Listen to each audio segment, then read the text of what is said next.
میں ڈاکٹر جہانزیب ہوں۔ میرے پاس ایک ایمرجنسی کیس لایا گیا تھا جس میں ایک عمر رسیدہ شخص ڈمپر کی ٹکر سے سیوریج نالے میں جا گرا۔ موقع پر موجود لوگوں نے اس بزرگ کو سیوریج نالے سے نکال کر اسی حالت میں ہسپتال منتقل کر دیا۔ جب میں نے بزرگ کی حالت دیکھی تو مجھے ابکائیاں آنے لگیں، یہاں تک کہ میں نے اسسٹنٹ کے ذریعے اس کے زخموں والی جگہ صاف کروا کر معائنہ کیا اور اسسٹنٹ کے ذریعے ہی انجیکشن اور میڈیسن دے کر وارڈ میں شفٹ کر کے جان چھڑائی۔ میں نے ایک بات نوٹ کی تھی کہ سیوریج نالے میں گرنے کے باعث غلاظت میں لتھڑ جانے کے باوجود بزرگ کے پاس سے ایک انتہائی مسحور کن خوشبو آ رہی تھی۔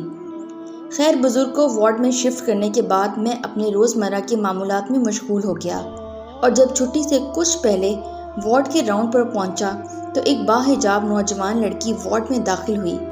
غلاظت لگے بزرگ کے قدموں اور ماتھے پر بنا کسی قسم کی ناگواری کا اظہار کیے بوسہ دیا اور پھر وارڈ کے سارے مریضوں میں پھول اور فروٹ تقسیم کرنے کے بعد بزرگ کے سینے سے لگ کر سسکنے لگی۔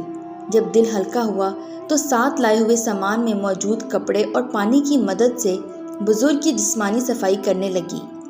جب بزرگ کے جسم پر لگی ساری گندگی انتہائی احتیاط، نرمی اور بنا کسی قسم کی تکلیف دیے صاف کر دی تو تب تک میں بھی اس بزرگ مریض کے بیڈ پر پہنچ چکا تھا۔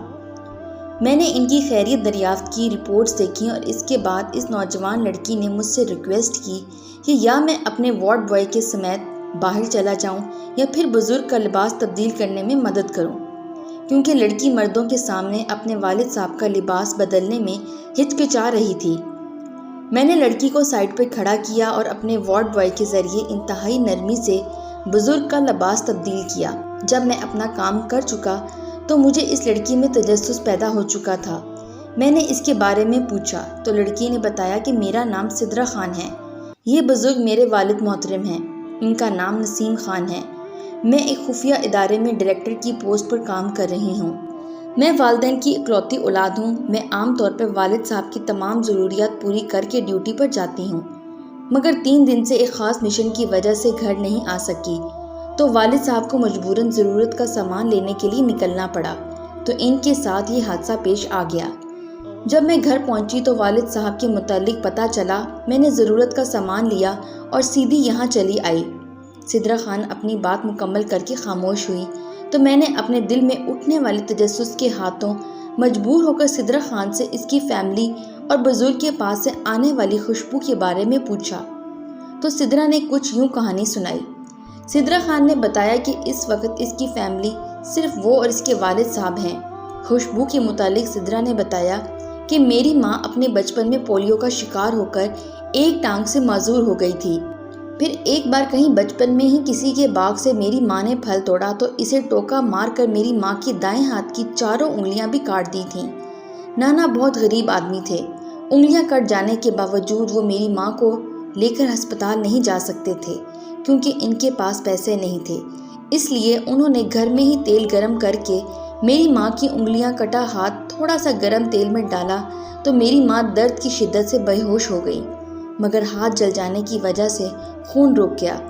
وقت گزرتا رہا، غربت بڑھتی گئی، میری ماں جوان ہوتی گئی، میرے نانا کا انتقال ہو گیا اور نانو بستر سے لگ گئی تو میری نانو کو میری ماں کی فکر رہنے لگی۔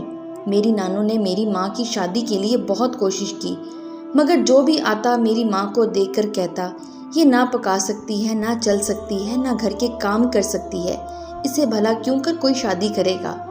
جب 10-12 لوگوں نے انکار کیا تو میرے والد صاحب جو رشتے میں میری ماں کی خالہ زاد بھی ہیں، میرے نانو نے ان سے التجا کی اور یہ میری ماں سے شادی کے لیے راضی ہو گئے۔ میری نانو میری والدہ کی شادی کے بعد جلد ہی گزر گئیں، مگر میرے والد صاحب نے میری والدہ کا انتہائی خیال رکھا۔ میرے والد صاحب مزدوری کرتے تھے، صبح اٹھتے، نماز کے بعد کھانا بناتے، میری ماں کو ناشتہ کرواتے، دوپہر کا کھانا قریب رکھتے، گھر کی صفائی کرتے، ناشتے کے برتن دھوتے اور چلے جاتے، پھر شام کو واپس آتے۔ اگر میری ماں نے کہیں کوئی گندگی پھیلائی ہوتی تو صفائی کرتے، میری ماں کے کپڑے بدلواتے، کھانا بنا کر کھلاتے، میری ماں کے ساتھ باتیں کرتے اور سو جاتے۔ میں والدین کی شادی کے 3 سال بعد پیدا ہوئی۔ میرے پیدا ہونے کے بعد میرے والد صاحب نے مزدوری چھوڑ کر گتا، پلاسٹک اور ردی وغیرہ اکٹھی کر کے بیچنا شروع کر دی۔ اس طرح وہ دن میں 4-5 چکر گھر لگا لیتے تاکہ میری پرورش کے لیے میری ماں کو مشکل نہ ہو۔ جیسے تیسے کر کے وقت گزرتا رہا۔ ایک بار جب میں 7-8 سال کی تھی اور اسکول جاتی تھی تو میرے والد صاحب کی غیر موجودگی میں گھر سانپ آ گیا۔ میری ماں زمین پر بیٹھی تھی، جلدی سے اٹھ کر بھاگ نہیں سکتی تھی، تو سانپ نے میری ماں کو ڈس لیا۔ سانپ کے ڈسنے سے میری ماں کا انتقال ہو گیا۔ میری ماں کے انتقال کے بعد میرے والد صاحب مجھے بھی بالکل میری ماں کی طرح پالتے رہے۔ میرے اٹھنے سے پہلے ناشتہ تیار کر لیتے، مجھے نماز کے بعد ترجمہ قرآن پاک پڑھا کر ناشتہ کرواتے اور پھر اسکول چھوڑ کر خود ردی اور پلاسٹک وغیرہ چننے چلے جاتے۔ چھٹی ٹائم مجھے اسکول سے لیتے، گھر آ جاتے، تازہ کھانا بنا کر کھلاتے اور نماز ظہر کے بعد میرے ساتھ مل کر قرآن پاک پڑھتے، مجھے ترجمہ بھی سمجھاتے۔ پھر اپنے والدین، میری ماں اور تمام امت مسلمہ کے لیے دعا کے بعد سو جاتے۔ نماز عصر کے بعد میرے پاس بیٹھتے اور میں اسکول کا کام کرتی۔ پھر شام کی نماز کے بعد ہم دونوں باپ بیٹی مل کر کھانا بناتے، کھا کر نماز عشاء ادا کرتے اور سو جاتے۔ پھر صبح صاحب کا روٹین بحال ہو جاتی۔ جب میں میٹرک کے بعد کالج میں داخل ہوئی تو میرے والد صاحب کے پاس مجھے تعلیم دینے کے لیے پیسے نہیں تھے۔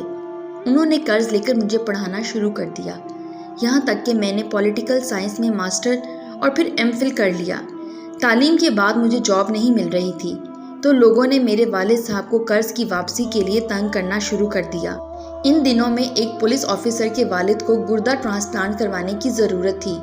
میرے والد صاحب نے اس پولیس آفیسر کو گردہ بیچ کر میری تعلیم کی خاطر اٹھایا گیا قرض ادا کر دیا۔ جب مجھے والد صاحب کی اس بات کا پتہ چلا تو 3 دن تک مجھے بھوک نہیں لگی اور میں والد صاحب کے قدموں میں بیٹھی روتی رہی۔ 3 دن بعد والد صاحب گھر شفٹ ہوئے، تب پہلی بار میں نے اکیلے کھانا بنا کر والد صاحب کو کھلایا۔ میرے والد صاحب صحت یاب ہوئے تو ساتھ ہی مجھے انٹیلیجنس ادارے میں ملازمت مل گئی۔ میں نے والد صاحب کی اجازت سے ملازمت کر لی۔ میں پچھلے کچھ دنوں سے ایک خاص مشن پر تھی، گھر نہیں آ سکی۔ میرے والد صاحب کو کسی ضرورت کے تحت باہر آنا پڑا تو ان کے ساتھ حادثہ پیش آ گیا۔ جب سے ان کے ساتھ حادثہ پیش آیا تب سے میرے دل میں انہونی کا دھڑکا لگا ہوا تھا۔ میں گھر پہنچی تو ان کے حادثے کی خبر ملی۔ میں سارے راستے روتے ہوئے ان کی خیریت کی دعائیں مانگتے ہوئے ہسپتال پہنچی۔ اللہ نے ان کی جان بچا لی۔ میں ان کے نام پر آج آنے والے تمام غریب مریضوں کی ہر قسم کا خرچہ برداشت کروں گی۔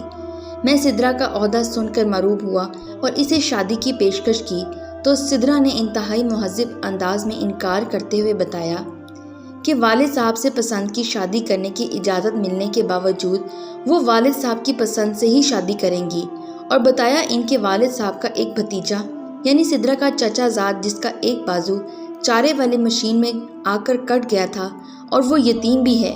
سدرا کے والد صاحب کی دلی خواہش ہے کہ سدرا اس سے شادی کر لے، لہٰذا میں اسی سے شادی کروں گی، مگر میری خواہش میرے والد صاحب ایک بار، صرف ایک بار میرے سامنے اپنی اس خواہش کا اظہار کر دیں۔ سدرا نے روتے ہوئے کہا کہ میرے والد صاحب نے آج تک مجھ سے کوئی فرمائش نہیں کی۔ میرے اللہ سے دعا ہے کہ یا اللہ میری زندگی میں ایک بار ایسا موقع لا کہ میرے والد صاحب مجھ سے کسی خواہش کا اظہار کریں اور والد صاحب کے قدموں میں سر رکھ کر کہوں جیسے آپ کی مرضی، جیسے آپ کا حکم، جیسے آپ کی رضا۔